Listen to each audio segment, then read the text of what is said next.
Welcome to the Italian Wine Podcast. This episode is brought to you by Wine2Wine International Academy, announcing the 24th of our Italian Wine Ambassador courses to be held in London, Austria, and Hong Kong from the 27th to the 29th of July. Are you up for the challenge of this demanding course? Do you want to be the next Italian Wine Ambassador? Learn more and apply now at wine2wineinternational.com.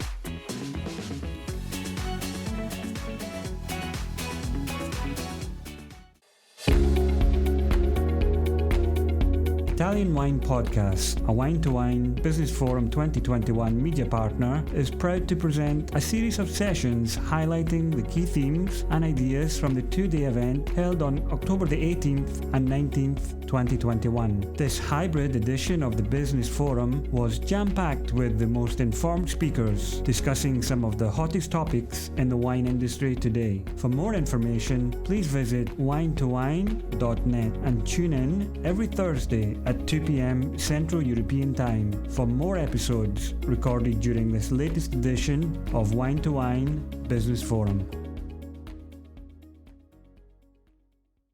Okay, we're going to get started. It's 11:15. It is with my great pleasure. We're going to kick this session. This is kind of my Clubhouse ladies. I've met both of these ladies on Clubhouse. And it's kind of fun to meet them in person. And I'm going to just have Renee introduce Roberta and herself. Well, hello, everyone. I know this is going to be a really fun topic for everyone to get into today, looking at trends in Italian wine tourism.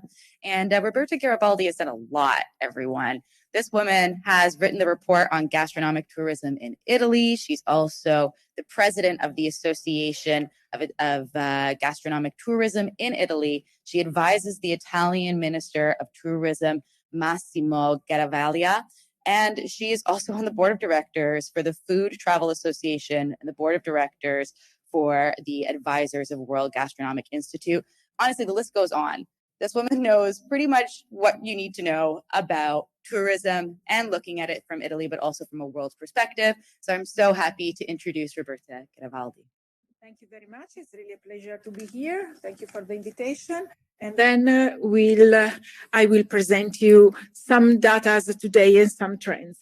And so this is the cover of the work that we publish every year, and then the report on gastronomy tourism in Italy.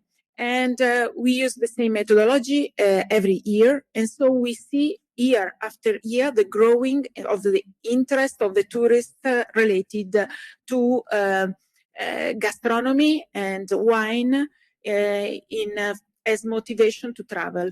And so we can see, for example, in 2016, the Italians that did a tour with this main purpose in the last 3 years were the 21%, and in the 2021 we are 55% of Italians did a journey with this main purpose.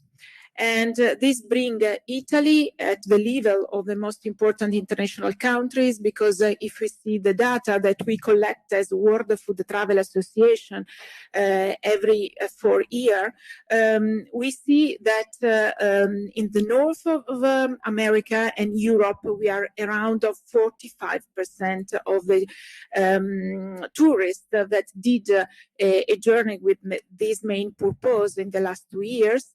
And we can see a more important number of people that did this kind of a journey in China and Mexico, for example. In that countries, the motivation is higher than here. And now we go in deep with some data related to wine tourism in Italy. And here we can see the number of wineries that the Italians visit while they travel with this main motivation. The wine tourism and the gastronomic tourism confirm them as multi-purpose travelers. They are very active and they want to live different kind of experiences while they travel.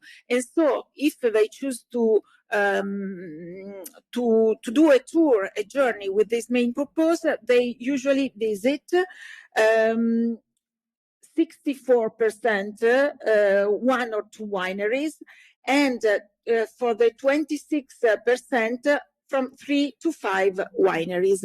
We can see an increasing number of wineries that the tourists visited in the last 2 years, plus 70%.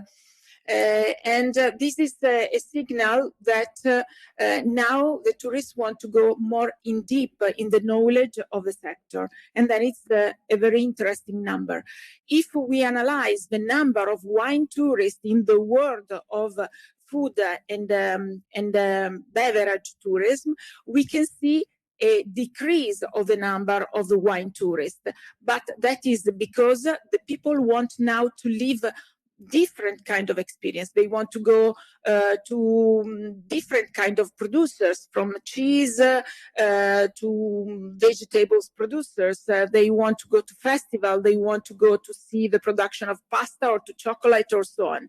And so the number of tourists increase, and obviously in the total of this kind of tourists, the number of enotourists decrease, but it's just related to the total of the tourists that move with this motivation. Instead, the number of tourists that want to live these experiences increase year after year. And which are the best, the more desired kind of wineries that the tourists want to live, want to visit? It's interesting. We know some trends. It's very interesting to see along the presentation the number of tourists that give us positive interest related to the different items, because we can see that we have really a fantastic numbers for every item that we analyze, because now the tourists really want to live this kind of experiences in the wide range of different experiences. And for example, the most desired kind of wineries for the Italians are wineries in historical buildings. And we can see 67% of all travelers love to live these kind of experiences, and 72% of the gastronomy tourists, and plus 7% of interest.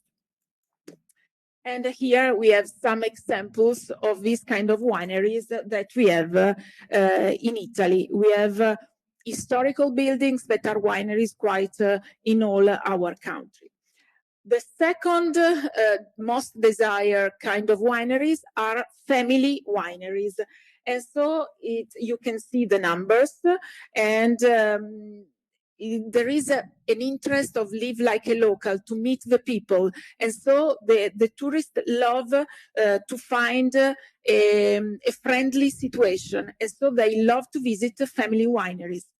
At the third, and here are some examples. At third place, we have well-known wine-producing places with renowned production. Then these arrive after family wineries. And after this, we have modern design winery, architectural buildings. And here we can see 46% of interest and 53% of interest. So the interest is really very high in all these items. So here you can see them all together. So you can see how they are in the score. Which are the most important factors that influence the visit of a wine destination or food destination? The first, at the first place, we can see the landscape. The landscape is the most important factor for the tourist. And so it's important to preserve the landscape, and all the actions that are done in this way are wonderful. And surely working in rural areas, we preserve the landscape. It's something that go together. At the second place, we have the culture of the destination. And then after this, we can find all of the items related to food and wine. But the most important thing is the landscape and the culture. And we'll see in the future slides the relevance of the culture that we can find in every situation. What happened after COVID? Happened that the tourist is more and more demanding. This is the previous slide. And it could be interesting to analyze these slides compared with the data that we collected 2 years ago. And we can see an increased numbers for every item, because the tourists now want quality at all, and they don't want to find situations that are so and so. It was not possible to travel for a lot of time. Now we want to travel, but we want fantastic places. And so the tourist is more and more demanding. He wants quality everywhere. And he wants to find innovation. He wants to live new experiences. When we did, these are what we call psycho-culinary profiles. We defined this with World Food Travel Association, and we analyzed this in different countries of the world from a lot of times. And so if we analyze the data of 2016, we saw at the first place the theme of authenticity. Now, authenticity is really important because it is at the second place, but it's not the most important item. 2 years ago, we saw the eclectic tourist, that was the first one, and now innovative. What does it mean? It means that the tourists want to live different kind of experiences and new experiences every time. And so it's very important when we prepare the offer of the experiences of our winery to give something new every 6 or 12 months, because the tourists want more and more new experiences. And the challenge is to find a balance between innovation and authenticity. This is what we really need to do in future, in the next months, in the next year. Because if we analyze this data, Italian tourists say that the wineries tend to offer similar experiences to visitors. And we see that these data are increasing year after year. We can see more 6% than 2 years ago. Then it's quite a lot of time that we speak, and I think that everyone understands that now we have to offer different kind of experiences, but what the sector is doing is not enough, because the tourists feel more and more this, that the visits are too similar, and this is what we really need to do. We have to create differentiation between the experiences that the different wineries offer. And so every winery analyzing his history, his resources, the landscape, the place, the situation, has to define his own stories and his own experiences. And this is really the challenge, that it is necessary to change something, to offer something different every 6 to 12 months to satisfy a more demanding tourist that want innovative experiences. And now I collected the data related of the different kind of experience to understand which are the most desired. And so everyone know about some trends, but I think it's interesting to see the data, because these show us what the Italians think about the different kind of experiences, which are the most desired, and how they move year after year. And the first thing to focus is the desire to know more about the culture, not only tasting, but to know more and more and more. The Italians that say that they are interested to know more is really high. And this is happens while they are on holiday, but while they are at home too. And we can see here the data. And we try to analyze which are in what kind of what can we use to speak about food culture. And the Italians say it's interesting, all different kind of can be through experiences, through menu, through local people, through specialized guides, through apps, and so on. Because it's just to define how we want to communicate, but it's necessary to communicate more about the culture of the situation. And so here we can see data. As I go quite quickly because you can read by yourself, and you can see some details about this. And so we can see which can be the new kind of experiences that we can propose. So the most desired in this year that we had COVID situation is the picnic. 75% of Italians will love to do it in the wineries. And we saw this year and last year a growing number of wineries that offer this, and 75% of Italians love to do it. And art in the winery, 75% of the people will love to find events or some proposals that combine gastronomy with art. And the theme of sport, of fitness, of to be active is increasing too. Yeah, we can see I would like to go hiking or jogging in the vineyards. 47% of all travelers, 53% of the gastronomy tourists. And we saw different kind of experiences related to food. For example, dinner in the vineyard. Here we have more than 60% of Italians that will love to do these kind of experiences. And for example, I have some experiences that can explain how it's possible to combine in the better way wine and food.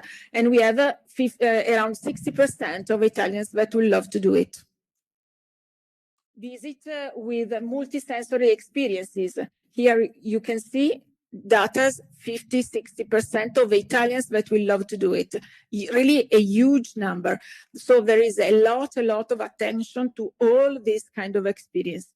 One theme that I love a lot is the theme of edutainment and the possibility to have the gaming applied in the wineries. And so I think it's one of the most fun way to know something more, and more people love to do this kind of experience. More and more adults use video games now, and here you can see the data. More than 50% of Italians will love to do to find entertaining opportunities such as escape rooms and treasure hunts for discovery local productions and recipe. And so, for example, I saw an escape room relating to wine and food in Switzerland, one in Barolo last year. And so we started to see these kind of experiences. And I saw some video games related to the production of wine. This can be something that can be improved in the next years.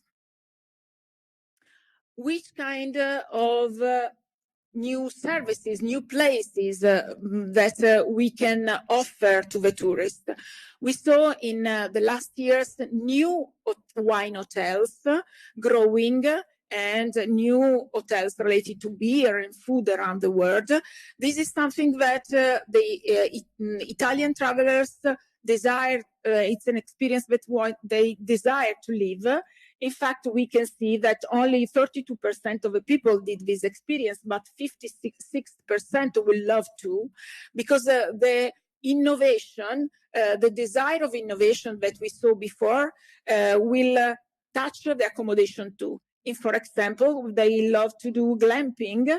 30% of Italians will love to do this kind of experiences. 32 tree house hotel. And so we can create innovation in accommodations too. Here are some photos of some wine hotels. Here an example of glamping from Mexico. And a theme that is growing is the relevance of sustainability. And here we can see some hotels that define to be more sustainable, and the tourists love to go in places that show that they are active in different kind of sustainability. And the theme of innovation can go, for example, in places where to store and the wine. For example, we have cave wineries. This is an example in Italy, and of submarine wineries that are growing in different kind of situation in the lakes, in the sea, and around the world. And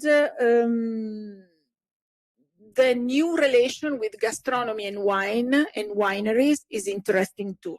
And so, for example, I would like the winery have a restaurant where I can go for lunch or dinner. More than 70% of the people say it's interesting to have it. And we spoke a lot about smart working these 2 years. And the Italians will love to have the opportunity to leave wineries as a place to have business meetings. And we can see around 50% of interest. And so in the theme of smart working, the new business traveler and the new business meetings, the wineries can have a role in this situation. Surely the theme of safety is important, and we analyze what the Italians think about the actions that the wineries put in action to preserve the safeness of the people. And then more activities you put in action, more than they are happy. So don't think that this is too much. Perhaps they think that it's not necessary. Why I ask them the telephone number, the name, and so on. They love to do these kind of things because they feel more safe. And then more activities that you put in action, more they are happy. And it's interesting to offer some self-guided visits so that you can do by yourself. You can see that more than 60% of Italians will love to do it. And for example, in Spain, we have around 40% of wineries that offer this kind of experiences. And in Italy, we have only around 10%. And this is something interesting to analyze. And in the situation that we live in these years, could be something to improve. We can have some example. Here we have Michele Chiarlo in Piedmont. They have an app to discover the wineries. I remember Pommery in Champagne. You have an app, and then you can go to visit the caves. And so there are good examples about this. And we can, if someone did not offer this can be something to think of. Are you enjoying this podcast? There is so much more high-quality wine content available from Mama Jumbo Shrimp. Check out our new wine study maps or books on Italian wine, including Italian Wine Unplugged and much, much more. Just visit our website, mamajumboshrimp.com. Now, back to the show.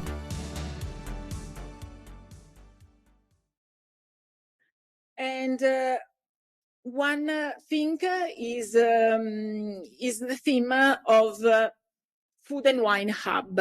Food and Wine Hub, so some places where you can have, with the consortium of the wine in the center of rural areas, to create some places where you can find a lot of services for food and wine tourists, and from there go to discover the surroundings. And we found that the Italians will love to find this situation. I can offer you an example because this summer I went to Montalcino and I saw the new museum of Brunello di Montalcino. This can be an example of hub because there we can find 3 different museums, one related to wine and other related to ancient art. And they have a big shop where you can rent a bicycle, you can book experience in the wineries, you can buy the wine, you can taste the wine, and it's a good example of a hub. Next week I will go to Porto. They created in the WOW experiences. So they 6 museums altogether, one related to wine, and a wine hotel, and in a hub where you can start then the visit of the area, of the winery area of Porto. And this can be something interest to discover and to offer. Another theme that is growing is the theme of well-being. Now we feel that it's good to eat, to taste the food, and but to know that this is good for our body. And so we pay more and more attention related to this, and we can bring this word into the wineries, into the rural areas. And we try to analyze and to test different kind of experience and to analyze if the Italians love to do it. And you can see here, we are more than 50% as usual of interest related to this kind of experiences. And for example, I would like to find opportunities and activities to restore myself, reschedule my daily habits, and adopt a healthier lifestyle.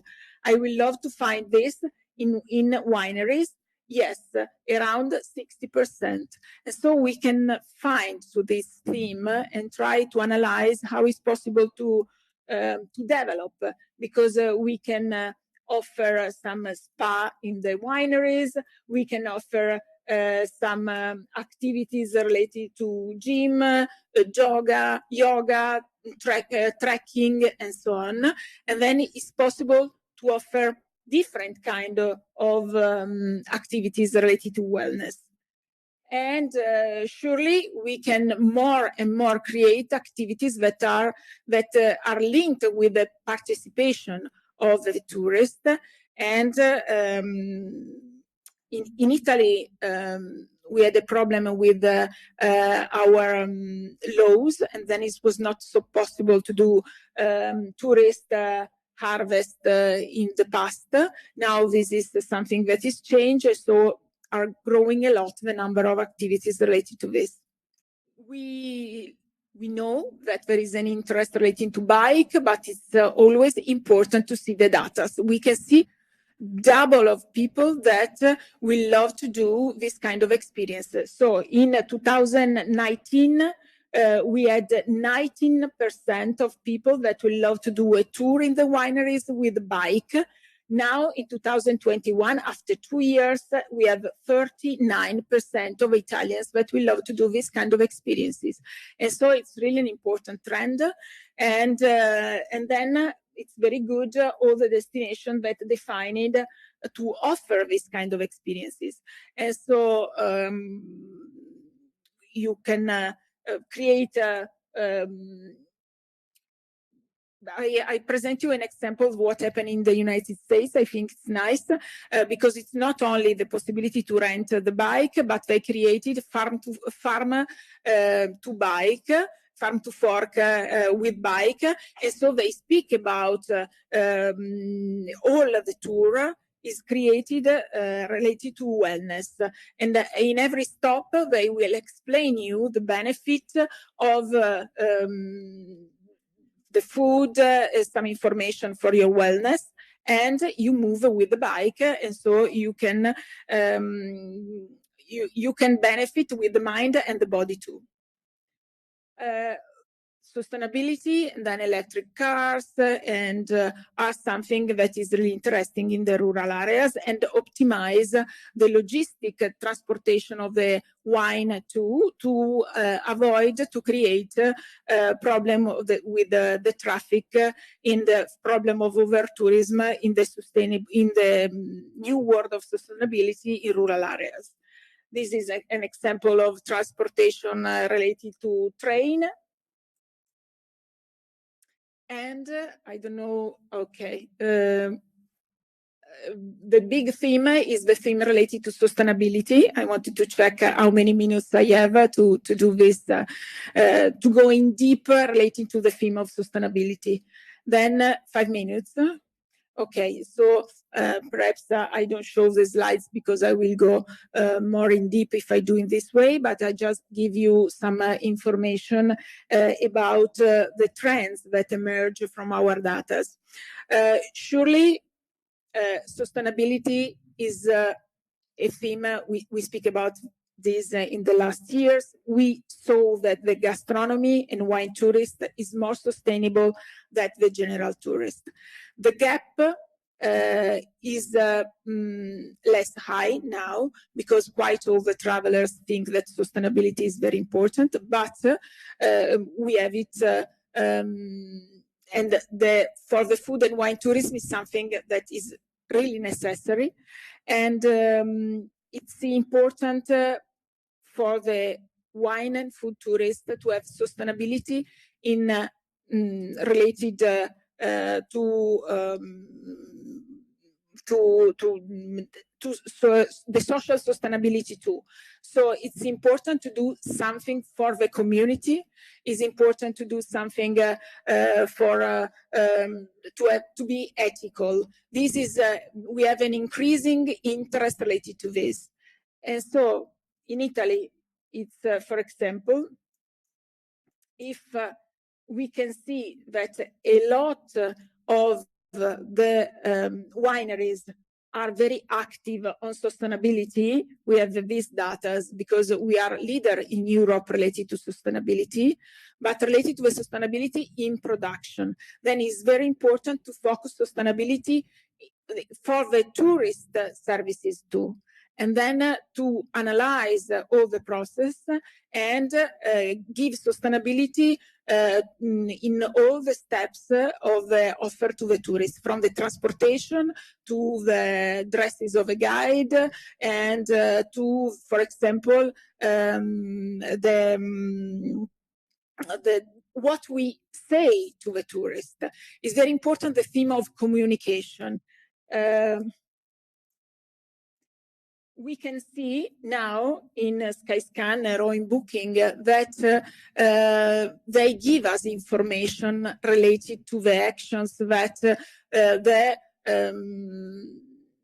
transportation or the hotels do related to the sustainability. Then it's very important to communicate it to the tourist. Don't be shy. Say all the actions that you are doing and show it. It's very, very important because the tourists prefer to arrive in a winery that are active on this. And so put in all your communication information about this. This is an example of one of the Italian wineries that have this at the entrance of the gate. Or here is an example instead of a winery in Spain where they have a stop in the experience of the tourist to show the actions that they did, how they impact on the production of energy. It's interesting to give information during the touristic tours related to what you are doing. Don't forget to communicate sustainability. That was really awesome. Thank you so much, Roberta, for giving us all this wonderful information looking specifically at Italy. Please feel free. We're going to do a question and answer portion. Does anybody have any questions to kick this off with? All right, I'm gonna start with mine then. So coming from North America, there are a lot of really interesting tours that happen when you go into wineries. Now that we have all this data, how many Italian wineries are starting to put forward new experiences for people that come in terms of gastronomic and wine-based tourism? Mm-hmm.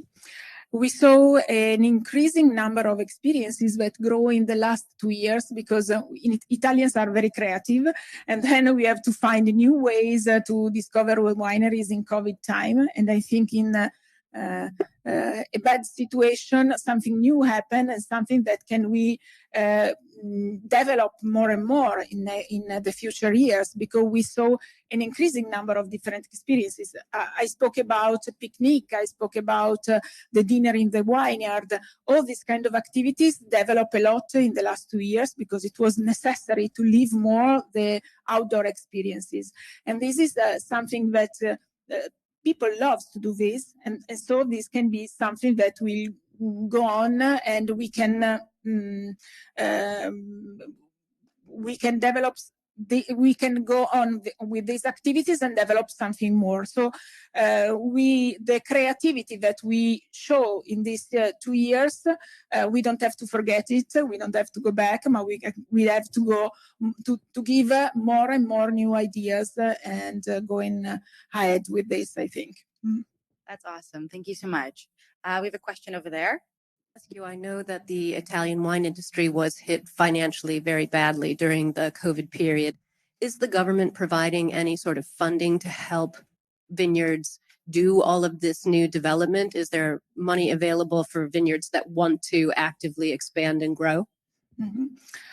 The Italian Ministry of Tourism and the Ministry of Agriculture think that this theme is relevant for the future of our tourism. I think is gastronomic tourism and enoturism is very important for the new world where sustainability is the main focus, and we have to bring the people out to avoid over tourism, and then we have to work more with the inner areas. And so this is gastronomic tourism, wine tourism is something very important to achieve this objective. And this is why the government defined to work on this theme and to create some strategic lines and related to this. And then we'll go in action with to create some groups that will work on this topic, and with Italian regions, with the association, and with the experts. And so we'll work on this, and then we'll go in the different Italian regions next year to speak about the topic and to work with the local stakeholders on this. And we'll put in actions the ideas that the stakeholders will give us. And the focus point will be the last point of this work will be the UNWTO forum related to wine that will be next year in Italy, in Langhe Monferrato, and then at the end of September. And so this will be an important year for Italy related to this topic, and we want to do a lot of work related to this and to help the sector. Thank you for that great question. Do we have another question from the audience? Well, of course, I always have a question. I have one too. So. Yes. So my question is actually a little bit more institutional in nature. So first of all, congratulations, Roberta. She's now the president of this, what we call the Agenzia Nazionale del Turismo in Italia. First of all, what does that mean? Mm-hmm. What does this agency actually do? And now, of course, I'm very wine-centric.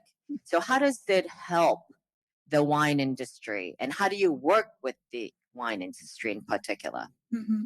Yes, I'm the CEO. The president is Giorgio Palmucci, and we work CEO, president, very well together. Yes, but it's important for him. And the focus of the national board related to the promotion of Italy is to to promote, to work on the image of Italy and to promote it all over the world. And now we had so critical years related to tourism, and then it's a very important moment now because we have to go in action to start again the tourism. I'm very happy about the summer because it was a great summer related to for a lot of destinations. We had a problem with art cities, and we have a problem with the travel agencies and tour operator, but a lot of the sector had a good summer. So we have to work a lot, and we hope that COVID is really finish. We hope everyone will hope this, and so we started to work, and surely if the ministry and the president of any define to have me in that role, because they think that food and wine tourism is very relevant for Italy, and this is why we defined to do this strategic work that I said before. And so we really work hard this year with all the regions, all the associations, all the stakeholders, because it's something that we can do all together, because it's not something that can be defined only from Enid, but it has to a big work that we have to do all together to develop more and more this asset, because we really love this, and we know how it is important for Italy, and we know that Italy is recognized from outside for the landscape, for the art cities, for the culture, and for food and wine. But is there, since the pandemic, is there a shift? For example, because in the past, Italy was so heavily reliant on, for example, the American tourism and the Asian tourism. And clearly, now the tourism is more localized, at least from the European countries. So are the agencies like Enid of the situation, are they consciously, strategically focusing more on the European tourism for Italy? Yes, we work. They work because I arrived last week to develop in the tourism in Europe, and actions related to tourism, domestic tourism. But if we analyze our sector, food and wine tourism, Italians love to do food and wine tourism in Italy, but we did this research in a lot of countries in the world with the World Food Travel Association, and we saw the same for the other country. So it's in Italy, 75% of Italians did food and wine tours in Italy, and it's increasing the number of Italians that love to do in Italy and outside, but maybe they love to do this kind of tour in Italy, and then develop food and wine tourism. It's good for the Italians, and it's good for the European, and it's good for China and United States. For example, China is have the highest number of food and wine, food more than wine, but tourists in the world, because they are they put a lot of attention related to this kind of travel and this kind of experiences.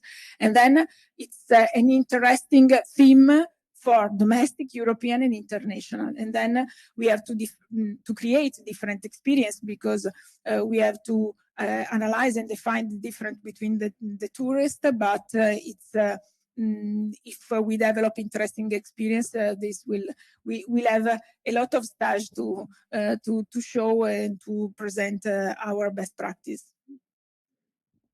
I have one final question, unless anybody else in the audience has it. All right. So my last question is also a question that's based around a little bit of North American thought processes. There's a lot of moments for winery-based tourism that creates photographable, shareable moments. I know influencer work and social media is not necessarily as big of a touch point in Europe as it is in North America, but is there any push to kind of create those very shareable images and videos in terms of looking at this type of tourism? Mm-hmm. yes, we know the influence of the web, the social, and to create these places in the wineries. In my mind now, I have a winery on the Garda Lake that created these Instagram points. A lot of very nice Instagram points in the wineries, and they did a great work of this. Yes, I think it's something that everyone now that the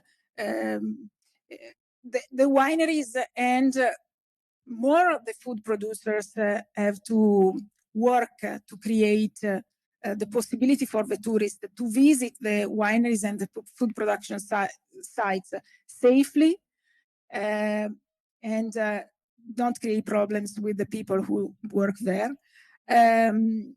We have the problem related to the law because it's not in some places it's not possible to go to stay, and but it's interesting to see and to be active in production, and we have to create a situation where we can have good Instagram points, and then there are a lot of situations that we have to study and to define, and it's quite easy if you have to create a new production site, because you can think and create it giving attention to all these points. But when we work with a winery or a production site that was created a lot of years ago, it's not so simple, but it's everyone organized in the better way. Could be interesting to have the possibility to have new spaces studied for the tourists. That is surely the best situation. We have to find if we can in the future think something related to this topic, because there are different points of action, of attention that we have to define. But we'll work this year on this. Fantastic. Thank you very much. And thank you for a wonderful presentation. Thank you. Okay, I'm going to close up this term. A round of applause for Roberta Garibaldi and Renee Sferazza. Thanks for listening to this episode of Italian Wine Podcast, brought to you by Wine Italy Academy, home of the gold standard of Italian wine education. Do you want to be the next ambassador? Apply online at wineitalyinternational.com for courses in London, Austria, and Hong Kong, the 27th to the 29th of July. Remember to subscribe and like Italian Wine Podcast, and catch us on SoundCloud, Spotify, and wherever you get your pods. You can also find our entire back catalog of episodes at ItalianWinePodcast.com. Hi guys, I'm Joy Livingston and I am the producer of the Italian Wine Podcast. Thank you for listening. We are the only wine podcast that has been doing a daily show since the pandemic began. This is a labor of love and we are committed to bringing you free content every day. Of course, this takes time and effort, not to mention the cost of equipment, production, and editing. We would be grateful for your donations, suggestions, requests, and ideas. For more information on how to get in touch, go to ItalianWinePodcast.com.